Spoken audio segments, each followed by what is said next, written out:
Imagine this. You're home alone. The house is quiet, maybe a little too quiet.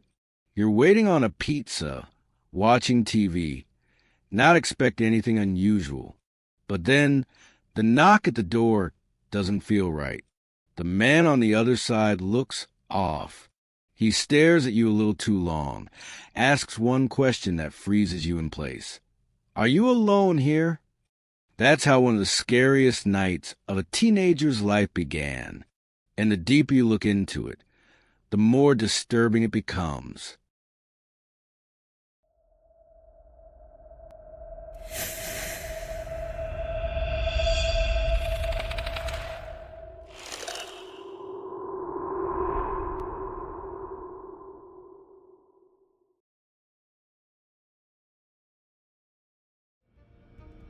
It was the summer of 2007. A 14-year-old boy had the house to himself for the night. His parents had gone out, his siblings were away, and it was supposed to be an easy, stress-free evening. He settled in with his PlayStation 2, switching between Grand Theft Auto and Need for Speed, the kind of comfort gaming any teen would lose hours in. Around 7 p.m., he called in a pizza order to the local shop. Nothing unusual. When the driver finally showed up, the boy opened the door without thinking twice. But what he saw immediately set off alarm bells in the back of his mind. The man standing at the door wasn't the friendly, chatty kind of delivery guy you'd expect. He looked rough, disheveled, and his eyes scanned past the boy into the house itself, like he was looking for something or someone. When the teen handed over the money, the driver paused. His voice was low, almost probing when he asked, "You home alone?" The question came out casual, but it felt anything but normal. The boy laughed nervously and muttered something about his dad being upstairs. The driver didn't push further. He just handed over the pizza, gave a strange little smirk, and left. But the feeling he left behind in that house was heavy, the kind of unease that makes you check the locks twice. For the next few hours, the boy tried to shake it off. He ate his pizza, played his games, and did his best to convince himself it was nothing. But by 10 p.m., when the glow of the TV was the only light in the room, a new sound broke the silence. A knock at the front door. He froze. His parents weren't supposed to be home yet. He wasn't expecting anyone else. He crept toward the door, heart pounding, and called out, "Who is it?" Silence. He peered through the peephole, but no one was there. He swallowed hard, double-checked the lock, and backed away. A few minutes later, another knock. This time, softer, almost playful. The boy's hand shook as he pulled the blinds back on a nearby window, just in time to see a shadow moving quickly out of sight. Minutes felt like hours. Every creak of the old house made him jump. And then, around 11, it happened. The unmistakable sound of the back door being forced open. The crack of wood. The shuffle of footsteps across the kitchen floor. Someone was inside. The boy ran upstairs, his heart slamming against his ribs, and locked himself in his bedroom. He grabbed his phone and dialed 911, whispering to the operator as quietly as possible. But the intruder was already climbing the stairs. The footsteps grew louder, closer, until they stopped right outside his room. The doorknob rattled once. Then again, slowly, methodically, like the man was savoring the moment. The boy pressed his back against the wall, tears welling in his eyes, trying not to make a sound. And then, sirens in the distance. The knob stopped turning. Heavy footsteps retreated down the hall. Then a slam echoed through the house as the intruder bolted out the back. When the police arrived, they swept the house from top to bottom. The back door was hanging off its hinges. The lock splintered. No one was inside, but there were muddy footprints leading in and out, proof that the boy hadn't imagined it. The officers asked him if he'd noticed anyone strange earlier that night, and immediately, his mind went back to that delivery driver. The question, the smirk, The way he'd looked past him into the house. When his parents got home, shaken and panicked, they called the pizza place the boy had ordered from. But when they asked about the driver, the manager said something that made the whole situation even more chilling. No one on staff that night matched the boy's description. And according to the records, the pizza hadn't even been delivered by one of their drivers. The boy never saw that man again. And to this day, he still doesn't know who actually came to his door that night, or what would have happened if the police hadn't shown up in time. That night left him with scars that still follow him into adulthood. But as terrifying as it wasn't the only time an innocent knock on the door turned into something much darker.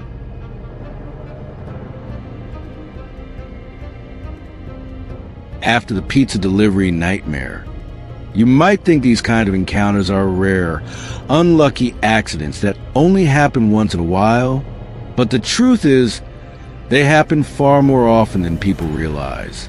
And the next story takes us out of the suburbs and into the quiet, remote stretches of Idaho, where a teenager discovered just how dangerous isolation can be. It was the spring of 2013. A 17-year-old boy had just moved with his family to a quiet, rural town in Idaho. Their new home sat at the edge of a forest, miles away from the nearest neighbor. It was supposed to be a fresh start, a safer, calmer life away from the noise of the city. At first, it was perfect. He spent his days helping his dad chop wood, exploring trails, and walking the family's German shepherd, Max. With no nearby friends, he entertained himself with long hikes and endless hours online. The peace and quiet felt almost therapeutic. But as he would soon learn, peace can sometimes hide danger just beneath the surface. One night, he sat in the living room scrolling on his phone while Max dozed by his feet. Out of nowhere, Max lifted his head, ears perked, eyes locked on the window. The boy followed the dog's gaze and froze. Outside, pressed against the glass, was the pale face of a man. He wasn't wearing a mask, wasn't trying to hide. He was smiling, and in his hand, reflecting faintly in the moonlight, was a long knife. The boy gasped, stumbling backward. The man just stood there, grinning, tapping the knife gently against the window pane like he was knocking politely. By the time the boy grabbed his phone to call his dad, the figure had disappeared into the darkness of the trees. For a while, nothing else happened. His parents thought maybe it was just a prank, or that he had imagined it entirely. But then, the tapping started. Every night around 2 a.m., faint knocks would echo against windows. Sometimes it was a living room, sometimes a kitchen, sometimes his bedroom window while he tried to sleep. Every time he worked up the courage to peek outside, all he saw were footprints in the dirt, circling the house in wide, deliberate patterns. Max would growl, pacing restlessly, nose pressed to the glass. But no matter how quickly the boy ran outside with a flashlight, there was never anyone there, just silence, and the sense that someone was watching, just out of sight. Weeks went by like this, until one night, things escalated. The boy was brushing his teeth before bed when Max suddenly went berserk, snarling, barking, and throwing himself at the back door. The boy sprinted to the kitchen, just in time to see the same man standing in the yard. This time, he wasn't smiling. He wasn't knocking. He was just standing there, gripping the knife tighter, staring directly at the boy through the glass. The boy's father burst into the room, shouting as he reached for the shotgun by the door. But before he could even open it, the man bolted into the woods, moving faster than either of them thought possible. They searched the property that night with police, but found nothing. Only a trail of footprints that vanished deep into the trees. The stalker was never caught. And to this day, the boy still remembers that smile pressed against the glass, the sound of a knife tapping on his window in the dead of night. What's disturbing is how many of these encounters never end with an arrest or even an explanation. Sometimes, people vanish back into night, like they were never there at all. But when a group of college students rented a secluded cabin in the woods, they discover that not every intruder simply disappears. If you thought the Idaho stalker was terrifying, wait until you hear what happened to a group of friends who thought a weekend in the woods would be the perfect escape. They weren't expecting danger, let alone a nightmarish encounter that would change the way they looked at cabins forever. It was the fall of 2018. 4 college students, 2 couples, rented a cabin deep in the Appalachian Mountains. They wanted a break from school, a place where no one could bother them, just hiking, laughter, and a little partying. The cabin itself was rustic, perched near a lake, with old wood creaking under every step. It didn't bother them. In fact, they thought it added to the charm. The first night went smoothly. They grilled food, told stories, and played music until late. But as the night dragged on, one of the friends swore he saw a shadow move past the tree line, just outside the firelight. They laughed it off. After all, it was the woods. Shadows move, animals wander, paranoia happens, right? The second night, things felt different. As they sat around the fire, faint snapping sounds echoed from the forest. Twigs breaking, leaves crunching, like footsteps circling them just out of sight. Every time they shined a flashlight into the trees, the sound stopped. Later, when they finally went inside, one of the girls swore she heard whispering outside her window. Not wind, not the trees. Actual voices. But when her boyfriend checked, there was nothing there.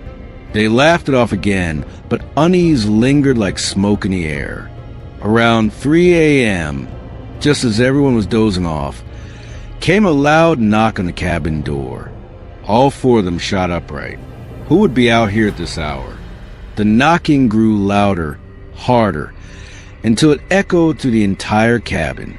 One of the guys grabbed a baseball bat and approached the door cautiously. When he asked who it was, the knocking stopped. Silence. He opened the peephole and froze. Standing on the porch were 3 figures. Motionless, dressed in dark, tattered clothing. Their faces hidden behind masks that looked handmade, crude, stitched together, almost like burlap sacks. The tallest one tilted his head slowly, as if studying him through the peephole. The guys stumbled back, heart racing. The figures didn't knock again. They just stood there, silent, staring, for hours. By dawn, the masked strangers were gone. The group tried to convince themselves it had been some twisted prank, maybe locals messing with outsiders. They decided to pack up and leave that day. But before they could, things escalated. While loading the car, they found deep scratches etched into the cabin's wooden walls. Carved word that read, "We see you." That night, their last before leaving, the knocking returned. This time at every window, every door, all at once. The sound surrounded them, relentless, like a storm of fists pounding in rhythm. They huddled together in the living room, praying it would stop. And then the back door burst open. The tallest masked figure stepped inside, followed by the others. The friends screamed, scattering in every direction. The baseball bat connected with one intruder's shoulder, but he didn't flinch. They moved silently, deliberately, cornering the group. The students fought, throwing anything they could grab. Somehow, one of them managed to shove a stranger into a wall hard enough to knock his mask loose. For a split second, they saw his face. It wasn't some deranged stranger. It was a local man, ordinary, someone they might have passed in town earlier that week. The group bolted to the front door and into the woods, running until their lungs burned. They didn't stop until they reached a ranger station miles away. When they returned with authorities, the cabin was empty. No intruders, no masks, only the words carved into the wood, deeper this time, "Come back soon." The police brushed it off as a cruel prank. But the students never forgot that night. The way the strangers moved, the silence, the message carved into the walls. They left the cabin behind, but the memory followed them long after college. And here's the unsettling truth. Across the country, in isolated areas, reports of masked figures terrorizing cabins pop up more often than you'd think. Sometimes it's written off as kids causing trouble. Other times, there's no explanation at all. It's easy to dismiss stories like these as urban legends, campfire tales designed to scare. But when you hear about what happened in the final story, you'll realize some nightmares are all too real. And sometimes the scariest part isn't what happens to you, but what you never find out.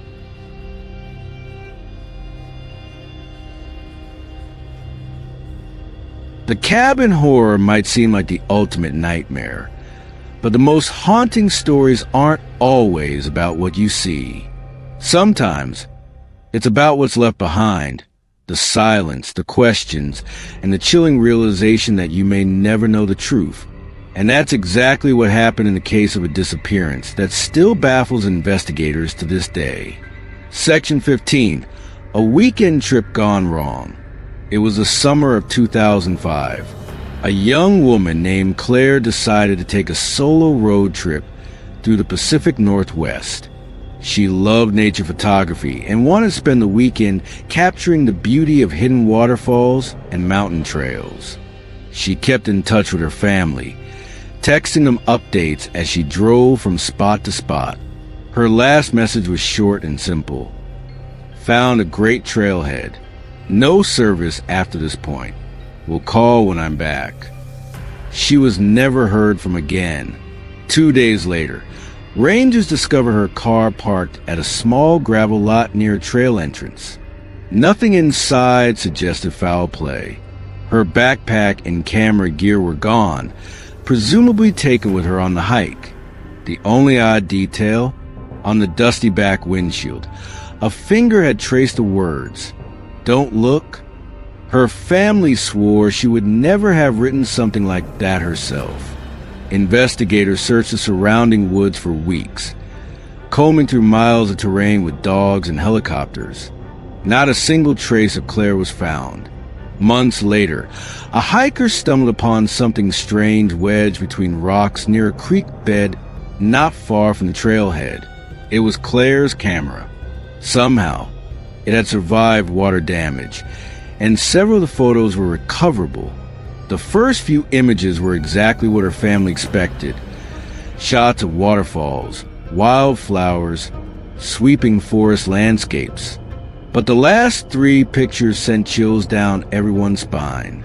The first was a blurry photo of trees at night, as if taken in a hurry. The second showed the same woods, but this time in the background, faintly illuminated, stood what looked like a figure. Tall, thin, unmistakably human. The final picture was almost entirely black, except for a flash of white in the corner. Possibly a face, far too close to the lens. Investigators could never confirm what the images truly showed. But one thing was clear. Claire hadn't been alone out there. Over the years, theories spread like wildfire. Some believed she had gotten lost, that the photos were nothing more than her disoriented attempts to use the camera as a flashlight. Others were convinced she had encountered someone out there, maybe a hermit, maybe something worse. Online forums dissected every detail of the final photos, claiming to see multiple figures lurking in the shadows. Her case remains unsolved. No body was ever recovered. No suspects identified. Just an abandoned car, a chilling message scrawled in dust, and 3 haunting photographs that only raise more questions. And here's the part that makes this story stick with people. Claire wasn't the only one. Over the past few decades, dozens of hikers and campers have vanished in similar circumstances across the Pacific Northwest. Their cars found, their gear left behind, their trails ending abruptly in silence. Some believe it's coincidence. Others think there's something darker hiding deep in those forests, something that doesn't want to be found. From pizza deliveries gone wrong to mass strangers in cabins, and from stalkers in Idaho to disappearances that remain unsolved, one thing is clear. The scariest stories aren't the ones told around a campfire. They're the ones that happen to real people, in real places, without warning. And maybe the most terrifying part? Most of the time, there's no explanation. Just questions. Just silence. Just the unsettling knowledge that sometimes danger doesn't need a reason. It only needs opportunity. So the next time you find yourself alone, whether it's answering a late-night knock, walking a quiet trail, or renting a secluded cabin, remember these stories. Because the nightmare doesn't always end when the story does.